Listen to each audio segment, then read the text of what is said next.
Representative Olcott. Thank you, Mr. Chairman.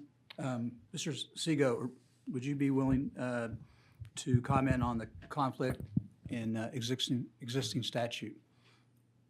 Yes. Because I've been hearing this repeatedly. There's a Yes. conflict in existing statute. I'm not saying there's not. I just would like Right. to know a little bit more about it. Yes. So the biggest conflict is between 171 and 170A.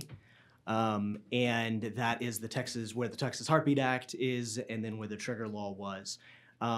The legislative intent for 14 years was with 171. And so there is a difference with the trigger law, some of the phrasing, and some of that was needed, like the use of the term reasonable medical judgment. That's a big difference, and I think that's leading to a lot of confusion among our friends, is the difference there. There's also some older laws, like the 1925 law that was referred to earlier. It just said on medical advice. It didn't even use the term medical emergency.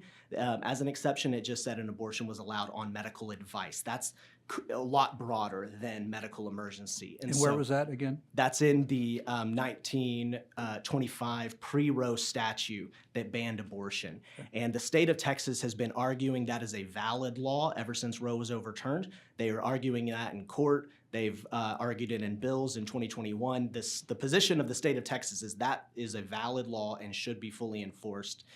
However, because it said medical advice, that's a problem. There were some other areas in law where it roughly describes a medical emergency but doesn't use the exact term. And so there are some areas, and if that's all that this bill did, I think that this hearing would be a lot simpler. But obviously, we're trying to make sure that doctors can use their reasonable medical judgment and provide education to doctors as well. Thank you.